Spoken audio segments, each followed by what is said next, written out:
Halo teman-teman, kita bertemu kembali di dalam channel YouTube saya, Januari Sihotang, sebuah channel YouTube yang fokus di bidang ilmu hukum, dunia kampus, dan juga dunia literasi. Pada video kali ini, saya masih tetap mencoba memberikan inspirasi-inspirasi untuk judul dan rumusan masalah skripsi di bidang ilmu hukum kepada Anda. Dan ini merupakan video yang ke-9 yang saya buat khusus mengenai judul dan rumusan masalah skripsi. Kita langsung saja teman-teman ke judul yang pertama. Untuk judul yang pertama adalah renegosiasi kontrak sebagai upaya penyelesaian pelaksanaan kontrak saat pandemi COVID-19. Jadi ini merupakan salah satu topik atau tema yang sangat up to date, di mana kalau kita lihat di dalam 2 atau 2,5 tahun belakangan terjadi yang namanya pandemi COVID-19 yang sangat berimplikasi buruk terhadap berbagai segi kehidupan, termasuk salah satunya adalah di dalam bidang usaha dan perbankan. Dan kalau misalnya Anda mau meneliti mengenai renegosiasi kontrak ini paling cocok kalau Anda bisa masuk ke bank, ya, apakah bank swasta ataupun bank pemerintah, bagaimana bank-bank tersebut mencoba untuk memberikan kelonggaran terhadap para debitur melakukan wan prestasi, tidak mampu membayar cicilan ataupun hutangnya. Apakah ada kebijakan-kebijakan daripada bank yang memberikan kelonggaran sehingga walaupun terjadi pandemi COVID-19, debitur tetap bisa memenuhi prestasi atau tetap bisa membayar cicilannya. Karena memang yang namanya pandemi COVID-19 itu merupakan salah satu keadaan yang force majeure, sesuatu hal yang tidak bisa kita duga-duga, tidak bisa kita antisipasi, karena memang dia datang secara tiba-tiba. Nah, untuk menyelesaikan ini, maka Anda bisa membuat 2 rumusan masalah. Yang pertama, bagaimana dampak pandemi COVID-19 yang menyebabkan terjadinya wan prestasi oleh debitur. Oke. Kemudian yang kedua, bagaimana upaya penyelesaian kendala pemenuhan prestasi sebagai akibat adanya pandemi COVID-19. Jadi nanti misalnya Anda masuk ke bank, melakukan wawancara, kira-kira win-win solution apa yang dilakukan oleh bank sebagai kreditur dan masyarakat sebagai debitur? Apakah perpanjangan jangka waktu? Apakah pengurangan bunga? Atau seperti apa? Ini bisa nanti Anda tanyakan melalui proses wawancara. Tentu Anda juga harus menyesuaikannya dengan dasar-dasar hukum di dalam hukum perikatan atau hukum perjanjian, karena memang ini adalah tema yang sangat cocok untuk bidang hukum perdata. Nah, sekarang kita masuk ke judul yang kedua, yaitu urgensi pengaturan prinsip keterbukaan dalam equity crowdfunding dan implikasinya terhadap perlindungan investor. Dari judulnya ini merupakan salah satu bagian dari hukum pasar modal atau hukum bisnis. Jadi sebelum kita pahami lebih jauh mengenai tema ini, tentu Anda harus paham dulu apa yang dimaksud dengan equity crowdfunding. Jadi equity crowdfunding ini hampir sama seperti bursa efek, teman-teman. Jadi kalau bursa efek itu kan ada beberapa perusahaan yang sudah IPO, yang sudah merupakan perusahaan terbuka, lalu dia kemudian tergabung di dalam sebuah pasar bursa efek, dan ketika Anda mau membeli saham, maka Anda membeli sahamnya ke bursa efek, kan begitu. Nah, equity crowdfunding ini juga hampir sama seperti itu, tapi dalam bentuk mini. Jadi equity crowdfunding ini adalah semacam kegiatan atau perusahaan jasa yang menyediakan permodalan bagi perusahaan-perusahaan yang belum IPO. Jadi kalau Anda mau beli saham satu perusahaan yang belum IPO, maka bisa Anda beli ke perusahaan equity crowdfunding atau ECF ini. Cuma kemudian permasalahannya adalah kalau di dalam bursa efek atau di dalam perusahaan yang sudah IPO, di situ kan sudah ada prinsip keterbukaan. Setiap sekian bulan, maka perusahaan tersebut harus melakukan atau memberikan laporan keuangan kepada publik. Karena memang uang yang dimiliki ataupun uang yang dikelola oleh perusahaan yang sudah IPO tersebut adalah uang publik. Nah, hal tersebut berbeda dengan perusahaan yang dikelola equity crowdfunding ini. Ternyata peraturan OJK-nya itu belum mengatur bagaimana prinsip keterbukaan. Tentu kalau misalnya belum ada pengaturan mengenai prinsip keterbukaan, maka para pemodal atau pemegang saham yang juga nanti sekaligus sebagai konsumen itu merasa dirugikan karena mereka tidak tahu bagaimana uang mereka itu dikelola oleh perusahaan tersebut. Nah, oleh karena itu untuk menyelesaikan ini kita akan membuat dua rumusan masalah. Yang pertama adalah apa urgensi pengaturan prinsip keterbukaan pada equity crowdfunding. Nah, urgensinya karena memang belum ada pengaturannya, kemudian uang yang dikelola oleh perusahaan tersebut juga adalah uang masyarakat atau uang publik, sehingga harus ada prinsip keterbukaan. Kan begitu ya. Kemudian yang kedua, bagaimana implikasi atas kekosongan pengaturan prinsip keterbukaan equity crowdfunding terhadap perlindungan investor. Nah, jadi nanti misalnya ini bisa Anda dapatkan hasilnya dari proses wawancara atau melalui studi literatur, sehingga jawaban dari permasalahan ini bisa Anda temukan dan bisa Anda analisis dengan baik. Nah, selanjutnya untuk judul yang ketiga, ini di dalam bidang hukum pidana, yaitu tinjauan yuridis penagihan hutang dengan penyebaran data diri di media sosial.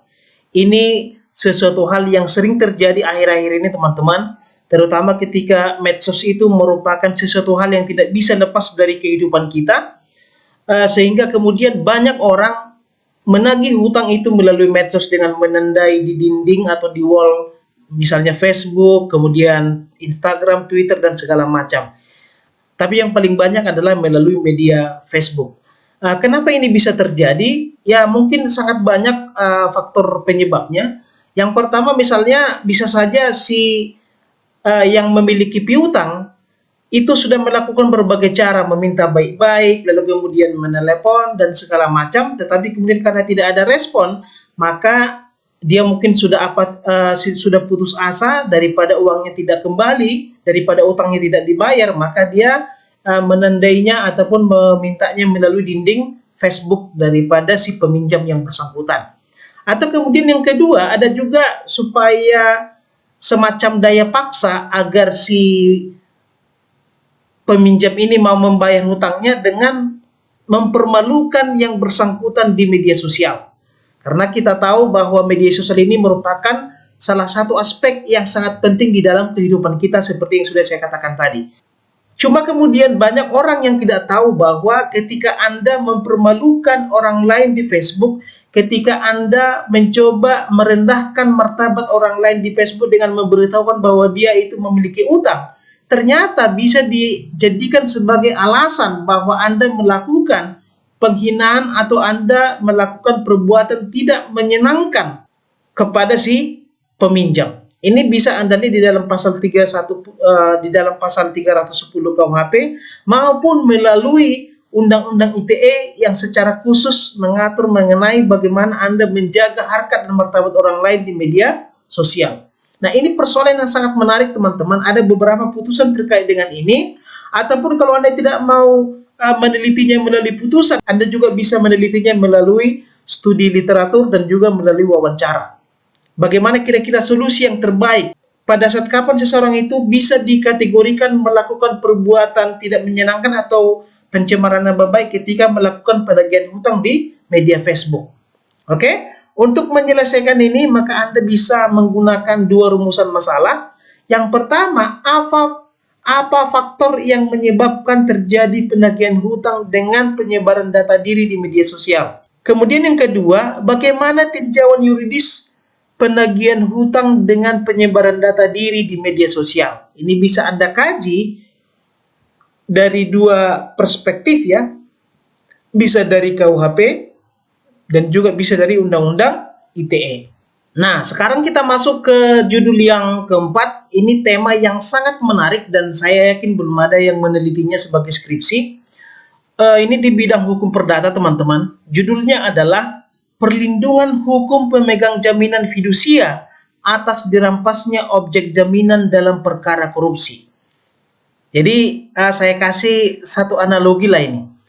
Jadi misalnya begini teman-teman. Ada seorang si A, ya misalnya namanya si A, dia kebetulan mencicil sepeda motor. Oke, artinya kalau dia mencicil sepeda motor berarti dia sebagai pemberi jaminan fidusia. Terus kemudian ternyata beberapa waktu kemudian dan masa cicilan ini belum selesai, ternyata si A tersebut menjadi terdakwa korupsi ataupun dia divonis telah melakukan suatu tindak pidana korupsi. Dan sebagai pengganti untuk kerugian negara akibat tindak pidana korupsinya ini, maka negara kemudian menyita sepeda motor yang statusnya masih kredit atau masih cicilan. Nah, kalau terjadi hal seperti ini, tentu yang namanya penerima jaminan fidusia atau pihak leasing ini kan mengalami kerugian. Karena bagaimanapun cicilannya belum selesai, tapi kemudian barangnya itu sudah diambil oleh negara atau dijadikan sebagai milik negara. Oke? Nah, pertanyaannya kemudian adalah bagaimana caranya supaya si leasing ini atau si penerima jaminan fidusia ini bisa memperjuangkan haknya atas sepeda motor yang sedang dalam proses cicilan ini. Nah, untuk menyelesaikan ini, maka Anda bisa membuat dua rumusan masalah. Yang pertama adalah bagaimana status hukum objek jaminan fidusia yang dirampas oleh negara dan diperhitungkan sebagai pidana pembayaran uang pengganti melalui putusan pengadilan dalam perkara tindak pidana korupsi yang dilakukan oleh debitur. Bagaimana status hukum daripada sepeda motor ini? Tentu kalau kita pelajari dalam hukum perikatan ataupun di dalam hukum fidusia, selama proses cicilannya belum selesai, barang tersebut, objek jaminan fidusia tersebut merupakan milik dari si penerima jaminan fidusia. Yang dimiliki oleh pemberi jaminan fidusia ataupun yang mencicil itu hanyalah sebagai hak pakai. Kan begitu ya? Lalu kemudian yang kedua, bagaimana jaminan hukum terhadap pemegang hak jaminan fidusia yang objek jaminannya dirampas oleh negara dan diperhitungkan sebagai pidana pembayaran uang pengganti melalui putusan pengadilan dalam perkara tindak pidana korupsi yang dilakukan oleh debitur dan apa upaya hukumnya. Oke, sekarang kita masuk ke judul yang terakhir. Ini judul di dalam bidang hukum pajak, atau kalau misalnya di kampus Anda tidak ada hukum pajak, berarti masuk ke hukum administrasi negara atau HAN. Judulnya adalah konsep pengenaan pajak alat berat pasca putusan Mahkamah Konstitusi nomor 15 PUU 15 2017. Nah, kenapa ini menjadi topik yang menarik? Karena memang berdasarkan putusan MK nomor 15 tahun 2017 ini, bahwa yang namanya alat berat yang sebelumnya di dalam Undang-Undang 28 tahun 2009 tentang pajak daerah dan retribusi daerah, bahwa alat berat ini dikelompokkan sebagai kendaraan bermotor. Cuma kemudian ada beberapa pihak yang tidak setuju dengan ini dan menggugatnya ke Mahkamah Konstitusi. Mahkamah Konstitusi mengabulkan bahwa alat berat itu tidak boleh dikelompokkan sebagai kendaraan bermotor dengan berbagai pertimbangan. Nah, sebagai implikasinya, kalau misalnya alat berat itu tidak lagi dikelompokkan sebagai kendaraan bermotor, maka tentu pemajakannya juga tidak lagi berdasarkan kendaraan bermotor. Karena kita tahu yang namanya pajak kendaraan bermotor itu kan merupakan kewenangan dari pemerintah daerah. Nah, kalau begitu, maka kemudian sebagai akibat dari putusan MK ini, maka pemerintah harus mendesain kembali undang-undang yang baru mengenai pajak alat berat. Nah, dalam putusannya, MK mengatakan bahwa negara diberi kesempatan 3 tahun untuk mendesain undang-undang mengenai pemajakan alat berat. Nah, untuk menyelesaikan ini Anda bisa membuat dua rumusan masalah.